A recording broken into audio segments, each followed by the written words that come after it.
Praise the Lord. இன்னைக்கு நம்ம 40 days பிரேயர்ல டே 11ல இருக்கிறோம். செட்டைகளின் கீழ் அப்படின்ற தலைப்புல ஒவ்வொரு காரியமா நம்ம ஒவ்வொரு நாளும் பார்த்துட்டு வரோம். இந்த டே 11ல பார்க்கிறதுக்கு முன்னாடி தலைப்போட வசனத்தை நம்ம வாசிக்கலாம். இஸ்ரவேலின் தேவனாகிய கர்த்தருடைய செட்டைகளின் கீழ் அடைக்கலமாய் வந்த உனக்கு நிறைவான பலன் கிடைப்பதாக. ஆமேன். ஆமாங்க. ரூத் 2ஆம் அதிகாரம் 12ஆம் வசனத்துல இந்த வசனத்தை வாசிக்கிறோம். இந்த வசனத்துல நிறைவான பலன், அதாவது செட்டைகளின் கீழ் அடைக்கலமாய் வந்த நமக்கு நிறைவான பலன் என்ன இன்னைக்கு கிடைக்கும் டே 11ல நம்ம பார்க்கிறோம் அப்படின்னா கிருபதாங்க. நிறைவான பலனாகிய கிருப கர்த்தர் இன்னைக்கு நம்மளுக்கு அருளை செய்ய வல்லவராய் இருக்கிறாருங்க. அதற்கு நம்ம வேத பகுதியில ஒரு வசனத்தை வாசிக்கலாம். சங்கீதம் 36ஆம் அதிகாரம் 7ஆம் வசனத்துல, தேவனே உம்முடைய கிருபை எவ்வளவு அருமையானது, அதனால் மனுப்புத்திரர் உமது செட்டைகளின் நிழலிலே வந்து அடைகிறார்கள். ஆமேன். ஆமாங்க. அவருடைய செட்டையின் நிழல்ல வந்து அடைகிறவங்களுக்கு என்ன கிடைக்கும் அப்படின்னா கர்த்தருடைய கிருபை கிடைக்குங்க. எப்படி வேதத்துல ஒரு மனுஷருக்கு கர்த்தருடைய கண்கள்ல கிருபை கிடைச்சது, அவர் நிமித்தமாக இஸ்ரவேல் ஜனங்களுக்கும் அவருடைய கண்கள்ல கிருபை கிடைச்சதுங்க. அப்படி யாருன்னு நம்ம பார்க்கலாம். அவர் தான் மோசே.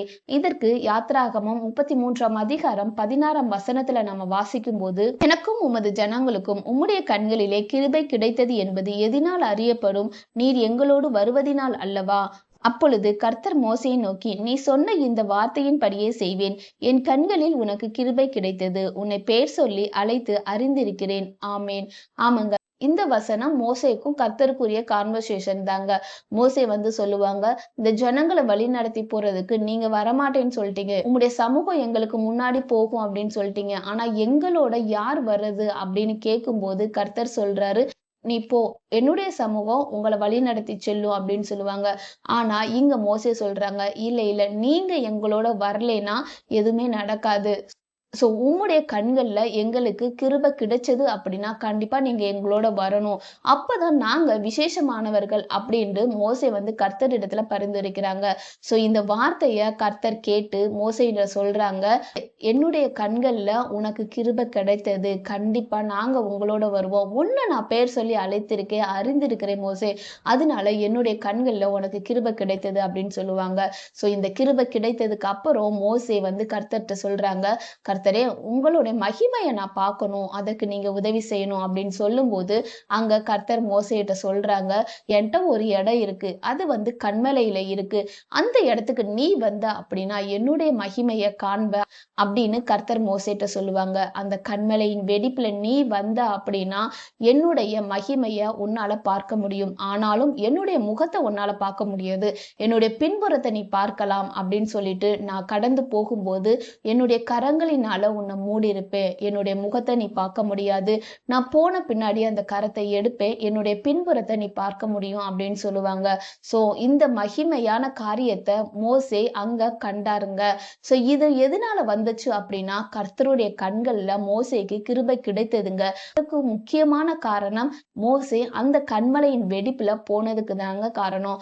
அவருடைய செட்டையின் நிழல்ல நம்ம போனோம் அப்படின்னா அவருடைய கண்கள்ல கிருபை கிடைக்கும். அது மட்டும் இல்லாம அவருடைய மகிமையை நம்ம பார்க்க முடியுங்க.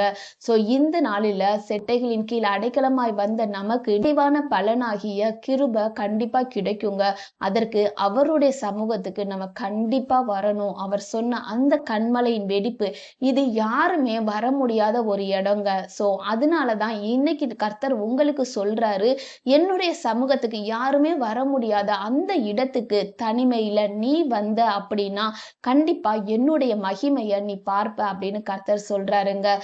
அனுதினமும் நீங்க குடும்ப ஜெபத்துல எல்லாரோட சேர்ந்து ஜெபிக்கலாம், சர்ச்ல போய் எல்லாரோடத்துல சேர்ந்து ஜெபிக்கலாம். ஆனா தனியா ஒரு இடத்துல கன்மலையின் வெடிப்புல நீங்க கர்த்தரிடத்துல, கர்த்தாவே வேற எதுவுமே வேணாம், எந்த பிரேயர் பாயிண்ட்டுமே இல்லாம நான் உங்களோட மகிமையை மட்டும் நான் பார்க்கணும்ப்பா அப்படின்னு அவருடைய சமூகத்துக்கு அவருடைய மகிமையை கெஞ்சி நம்ம பார்க்க போனோம் அப்படின்னா கர்த்தர் அவருடைய கண்கள்ல கிருபை அளித்தது மட்டும் இல்லாம நமக்கு அந்த மகிமையான காரியத்தை பார்க்கும்படி நம்மளுடைய கண்களை திறந்தருவாருங்க.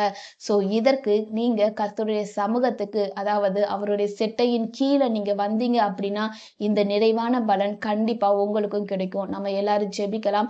அன்புள்ள இயேசப்பா, இந்த நாளிலும் தகப்பனே, நீங்க மகிமையான காரியத்தை எங்களோட பேசினதற்காக நன்றி. ஆவியானவரே அப்பா ஸ்தோத்திரம் தகப்பனே. இதுவரைக்கும் நாங்க உம்முடைய செட்டையின் நிழல்ல தகப்பனே, ஆவியானவரே எங்களுடைய சுய காரியத்துக்காகவோ எங்களுடைய ஜெப குறிப்பை மட்டும்தான் எடுத்துட்டு வந்துட்டு இருந்திருக்கோம்ப்பா.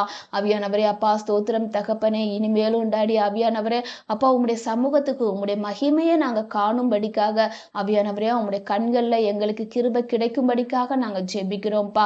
அப்பா ஸ்தோத்திரம் தகப்பனே. ஆவியானவரே உம்முடைய சமூகத்துக்கு நீங்க எங்களோட பேசுங்கன்னு அந்த ஒரு காரியத்துக்கு முக்கியத்துவம் கொடுத்து நாங்க வரும்போது உம்முடைய மகிமையை எங்களுக்கு நீங்க காண்பிக்க போற கிருபைகளுக்காக நன்றி செலுத்துகிறோம் டாடி.